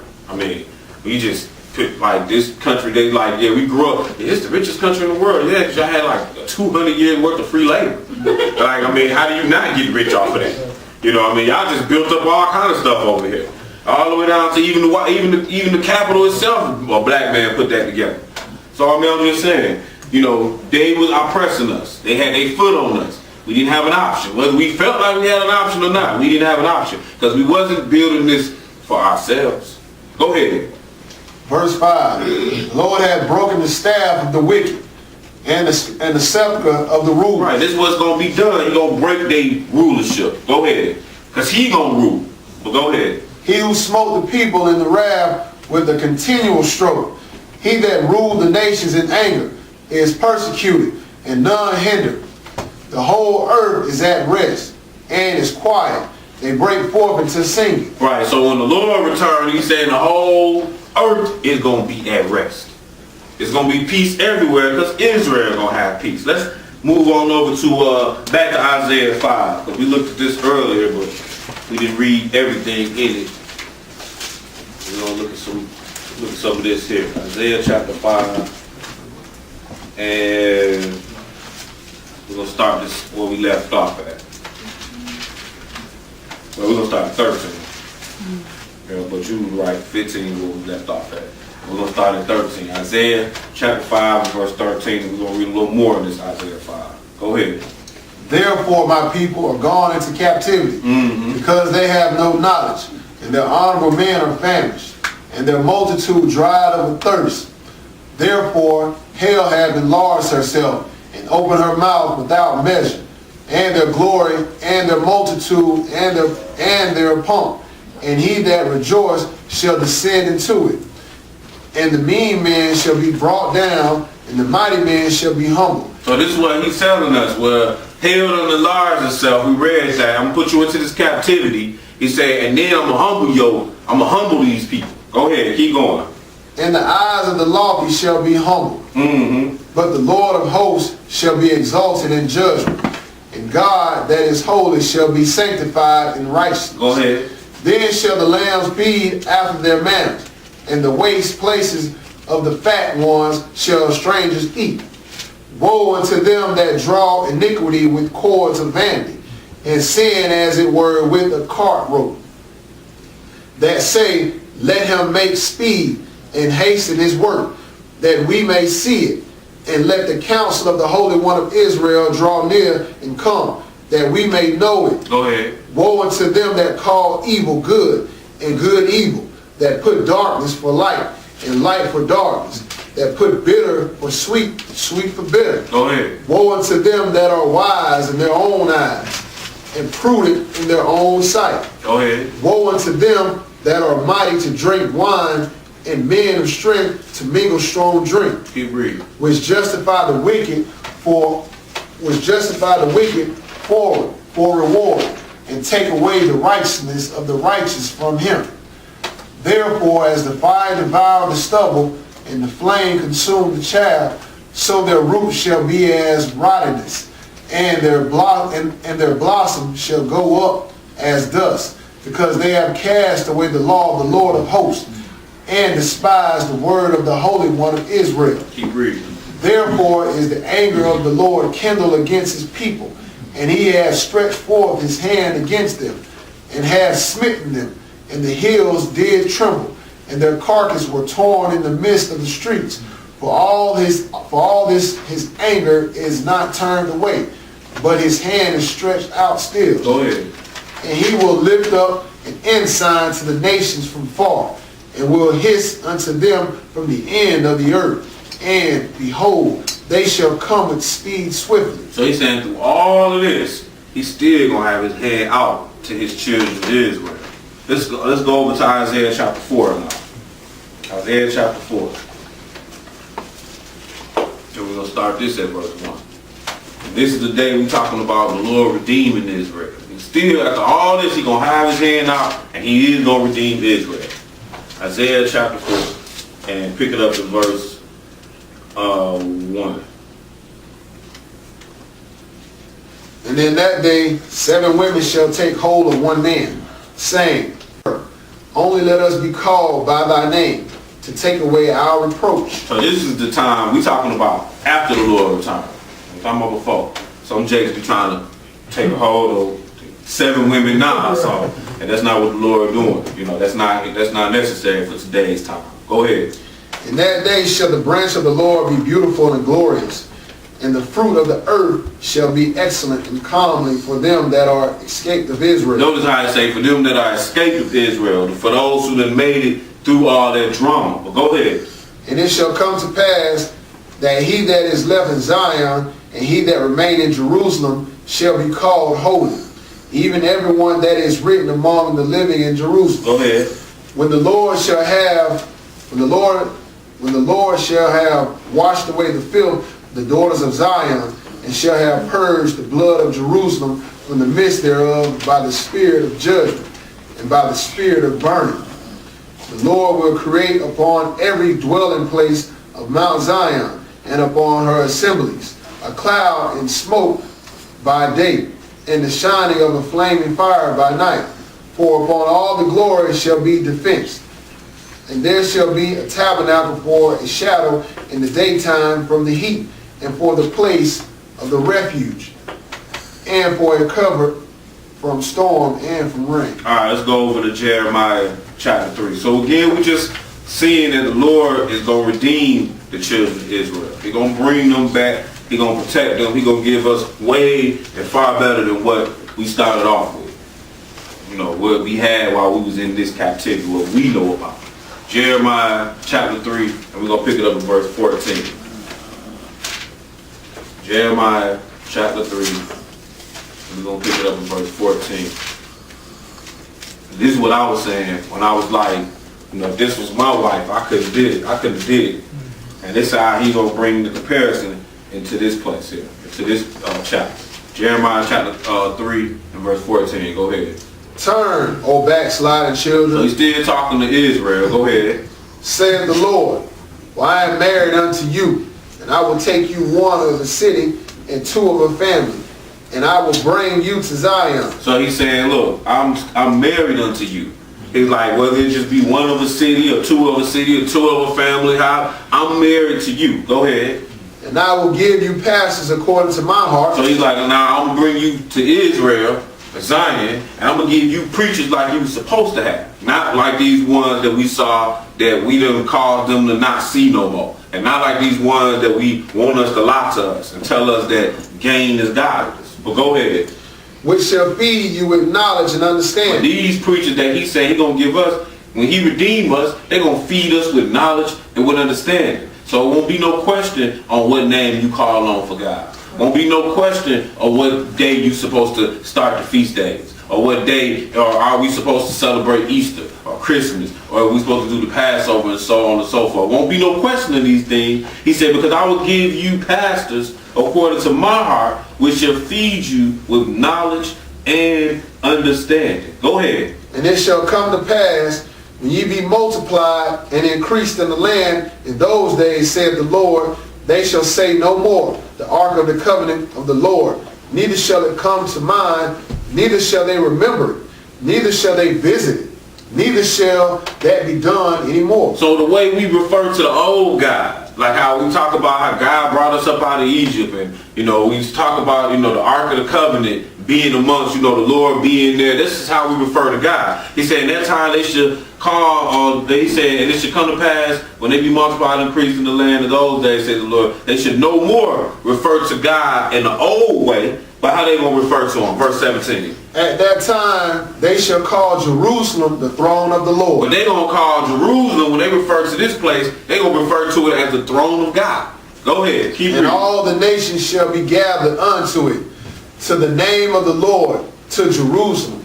Neither shall they walk any more after imagination of their evil heart. Go ahead. In those days the house of Judah shall walk with the house of Israel, and they shall come together out of the land of the north to the land that I have given for an inheritance unto your fathers. Go ahead. But I said, how shall I put thee among the children, and give thee a pleasant land, a goodly heritage of the host of nations. And I said, thou shalt call me my father, and shall not turn away from me. Go ahead. Surely as a wife treacherously depart from her husband, so have ye dealt treacherously with me, O house of Israel, saith the Lord. Go ahead. A voice was heard upon the high places, weeping and supplications of the children of Israel, for they have perverted their way, and they have forgotten the Lord their God. Read. Return, ye backsliding children, and I will heal your backsliding. Behold, we come unto thee, for thou art the Lord our God. Go ahead. Truly in vain is salvation hoped for from the hills, and from the multitude of mountains. Truly the Lord our God is the salvation of Israel. That's good. Yeah, he just going in. He like truly in vain the salvation hope for. Like when you talk about the children of Israel and we say, we get up and go to church, we scream hallelujah. He like, yeah, that's all in vain. He said, and from the multitude of the mountains, truly in the Lord our God is salvation of Israel. Like that, when you come find me, and that's where you're going to get your salvation. Let's go over to Isaiah 66. And we don't got but a couple more from here. Trying to stay short today. I know I had the last few times I've been close to 3 hours, so I try to keep y'all a little break. But I still probably got more scriptures on paper than I do on for the class, but it's alright though. Hopefully we learn enough, and if you want the rest of the scriptures, I definitely got them. But hopefully we learn enough to show us that the Lord, He chose Israel. Out of his 3 sons, He chose Israel.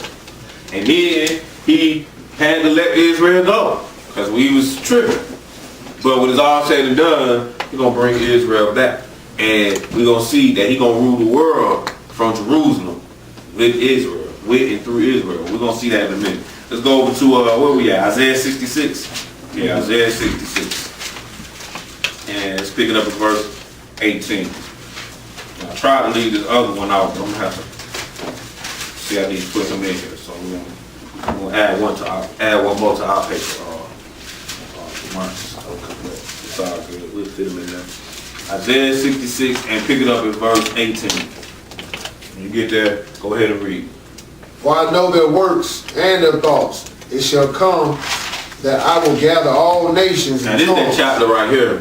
This is that chapter where it starts talking about those who eat swine. When the Lord come back, He gonna consume. But there's some more in that chapter. This is what the rest of that chapter say. Go ahead. And they shall come and see my So glory. He said, I know their works and their thoughts, and it should come that I will gather all nations in tongues. And they should come and they should see my glory. Go ahead. And I will set a sign among them, and I will send those that escape with them into the nations, to Tarshish, Pul, and Lud, that draw the bow, to Tubal and Javan, to the isles afar off. So he started talking about these white nations. He's like, and I will set a sign among them, and I will send those that escape of these nations to these different places. And we see the Greek as Javan is one of them, the Gentile, to the isles afar off. See, the reason I keep trying to identify a particular nation with the Gentile or with Javan and with Japheth, because a lot of people try to say that if you're not a Jew, you a Gentile. But I'm trying to show you that we saw the sons of Noah, and that Japheth was one of his sons, and his son Japheth was what we call a Gentile, and we can literally put a nation with one of these the Greeks. So I'm not no Greek, so I'm not no Gentile. I'm just, I just keep, that's the reason why we went through the trouble of pulling out the book, is so that we can literally decipher the difference. Just because you're not a Jew, don't mean you're a Gentile. You can be a Hamite, and you can be an Arab, actually. You can be a son of Ishmael. If you're not a Jew, a Jew means that you are the son, really a Jew really means you from Judah, to be absolutely honest with you. But, black folks, we always nickname and slang it, and so we just call all of us Jew. All the 12 sons. So anyway, so when we get here in verse 19, it says, I will set a sign among them, and I will send those that escape of them into the nations, to Tarshish, Pul, Lud, to draw the bow, to Tubal and Javan, to the isles afar off, that have not heard my name, neither have seen my glory, and they should declare my glory among the Gentiles. Go ahead. And they shall bring all your brethren for an offering unto the Lord out of all nations upon horses and in chariots and in litters and upon mules and upon swift beasts to my holy mountain Jerusalem, saith the Lord, as the children of Israel bring an offering in a clean vessel into the house of the Lord. Go ahead. And I will also take of them for priests and for Levites, saith the Lord. Go ahead, keep going. For as the new heavens and the new earth, which I will make, shall remain before me, the Lord, so shall your seed and your name remain. So that's what he's saying. Just like before, basically he's saying your seed gonna be here. He said, for as a new heaven and a new earth which I will make shall remain before me, saith the Lord, so shall your seed and your name remain. Let's go to Isaiah chapter 2 real quick. Isaiah chapter 2. And after that, we just got 3 more. Isaiah chapter 2.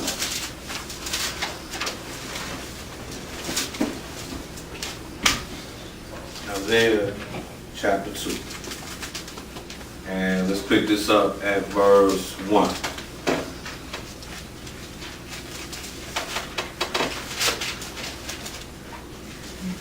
Isaiah chapter 2 and verse 1. Go ahead.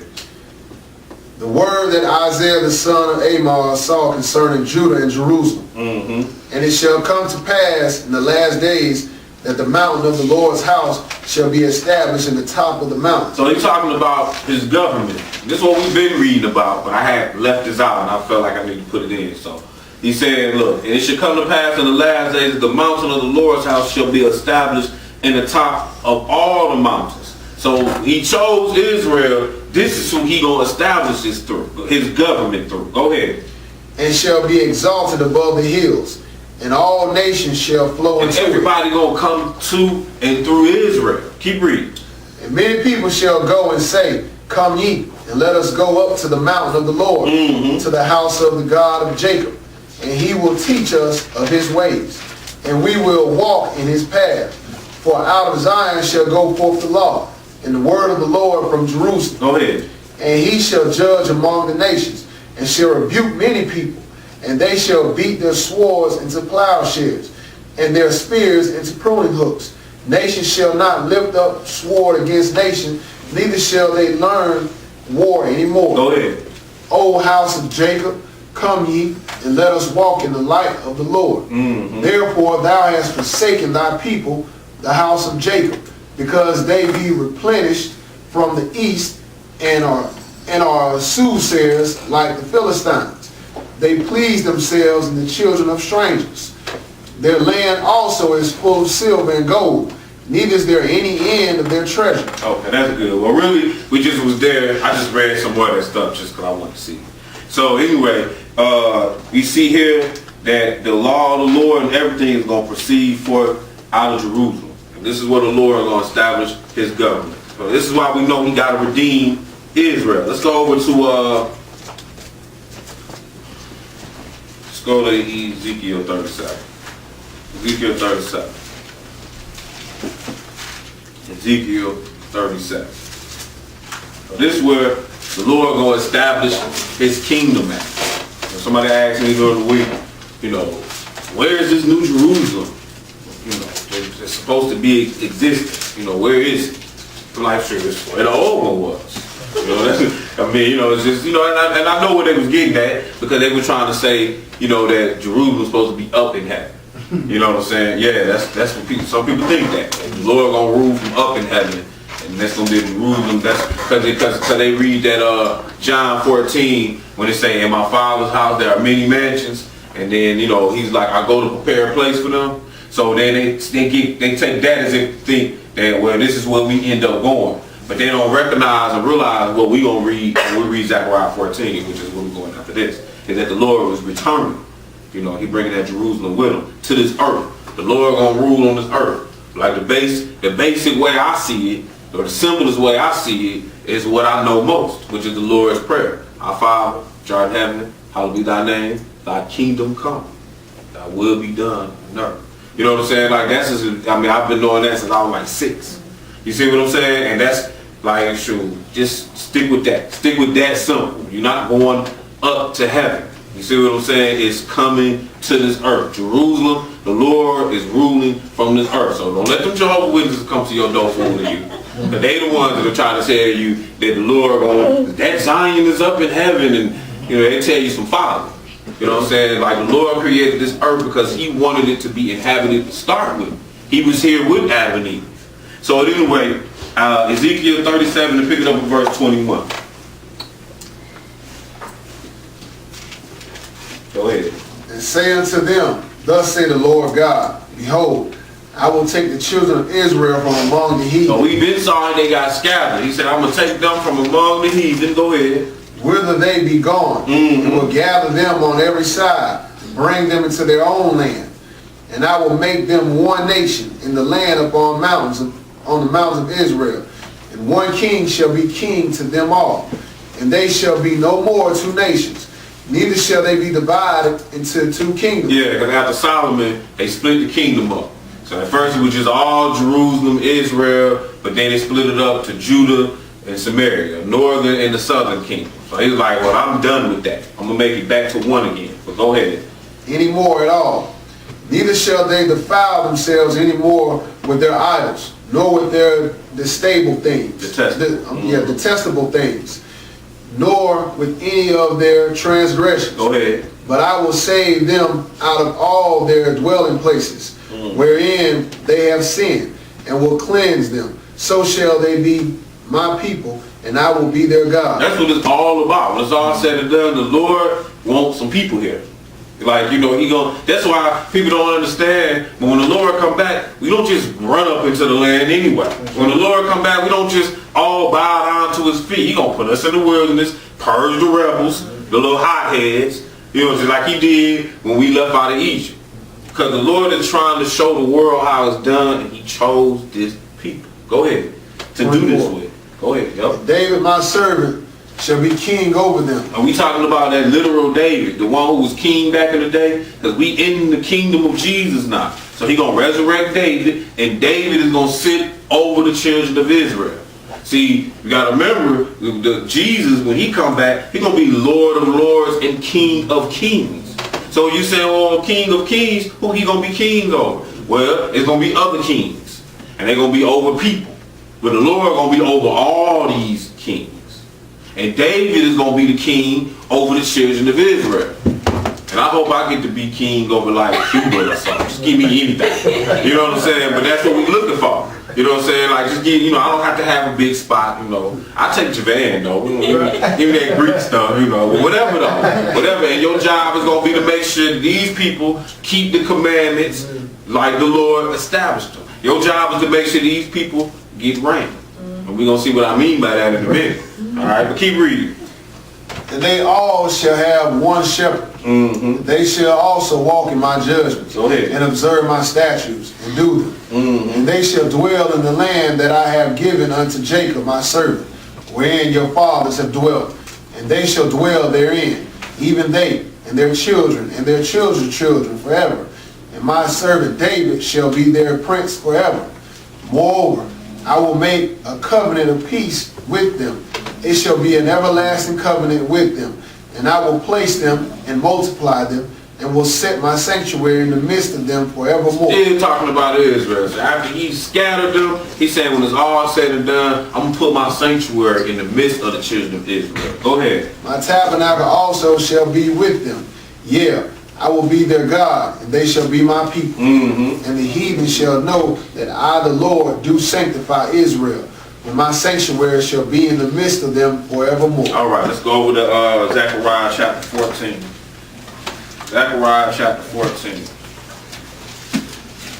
We're going to see what I was talking about. Our job is going to be to make sure that these people get rain.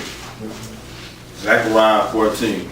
That's how the Lord doing it. When he come back, he going to smash the world and show that he's God. Then once he shows that he's God, he's going to gather all the nations and put them in their own original spots. And then he's going to establish kings over them. So children of Israel, they're going to go back to the Middle East. They're going to go back to Jerusalem. They're going to put David over them. And like the Italians, they're going to go back to Italy.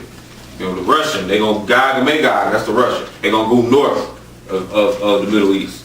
and Ham, the Egyptians, they're going to go back south and southwest of the Middle East. Everybody going to go back to their original land. And then the Lord is going to set up kings over them. You know, and we see David is going to be king over Jerusalem. And then really the disciples, they're going to be the judges. So they're going to, you know, I guess it's going to be a king and a set of council. However he, you know, judge. That's what he said. You know what I mean? And that's must be how he going to deal with all these other nations. So what we looking for through all this is a job. You know what I'm saying? We looking to be a king, a judge, or something. Yeah, doorkeeper at the mansion. I mean, give me some spot. But this is what we trying to do. We trying to find our way into the kingdom of Jesus. Because you know your alternative, honestly, is to wake up at the great white throne of judgment and give account for your actions. You know, you might be all right. You might not be. You know you sending people to hell that day. You know what I'm saying? So I'd rather deal with the first step, you know what I'm saying, and get up at the first resurrection, personally. But in Zechariah chapter 14, let's pick this up at verse 1.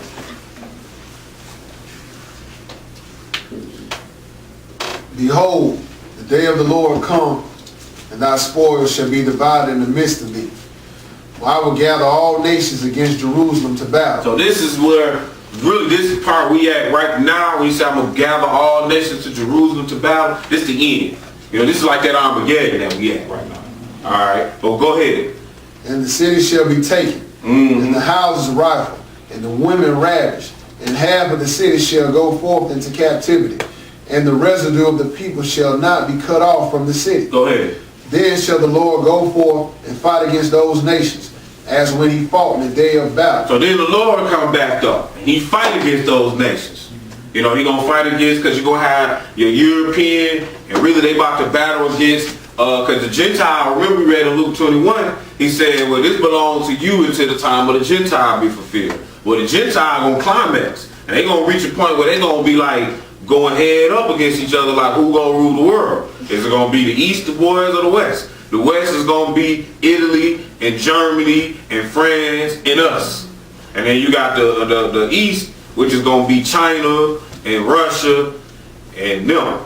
You know, and Korea and all of them over there. And they going to battle each other. They going to meet here at this center point, which is really what they going to call the battle of Armageddon, or the Valley of Jehoshaphat, and some other words that we see in the Bible that this place is referred to. But the Lord going to come back. And he just going to do the smashing when he come back. And to my understanding, God and Magog, they going to back down for a second. And the Lord going to deal with the Italians and them. That's what he going to deal with when he come back. He going to smash them. And then, you know, he going to set up his government. So that's verse 4. Go ahead. And his feet shall stand in that day upon the Mount of Olives. So he's saying when he come back, his feet going to stand on Mount Olives. We're talking about on the earth. You know, when we try to play me and put him somewhere else, it said his feet was going to stand on Mount Olives. Go ahead. Which is before Jerusalem. On the earth now. Go ahead. On the east. And the Mount of Olives shall cleave in the midst thereof toward the east and toward the west. And there shall be a very great valley, and half of the mountain shall remove toward the north. Skip down to verse 8. And it shall be in that day that living waters shall go out from Jerusalem, half of them toward the former sea, and half of them toward the hinder sea. In summer and in winter shall it be. Okay, go ahead, keep going. And the Lord shall be king over all the earth. So we saw that David was king over Jerusalem. We read that, Ezekiel 37. It say, but the Lord is going to be king over all the earth. Go ahead. In that day shall there be one Lord, and his name one. We ain't going to be arguing about calling him Yahshua, Yahashua, and Joshua, and God. His name just going to be one. There'll be no argument about it. Go ahead. All the land shall be turned as a plain from Gibeah to Rimmon, south of Jerusalem.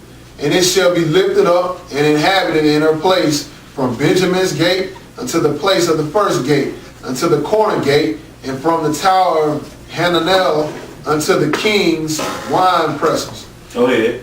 And men shall dwell in it, and there shall be no more utter destruction, but Jerusalem shall be safely inhabited.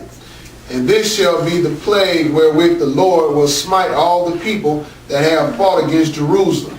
Their flesh shall consume away while they stand upon their feet, and their eyes shall consume away in their holes, and their tongue shall consume away in their mouth. That sounds nasty. Keep reading. And it shall come to pass in that day that a great tumult from the Lord shall be among them, and they shall lay hold every one on the hand of his neighbor, and his hand shall rise up against the hand of his neighbor. Go ahead. And Judah also shall fight at Jerusalem, and the wealth of all the heathen round about. Skip over to 16.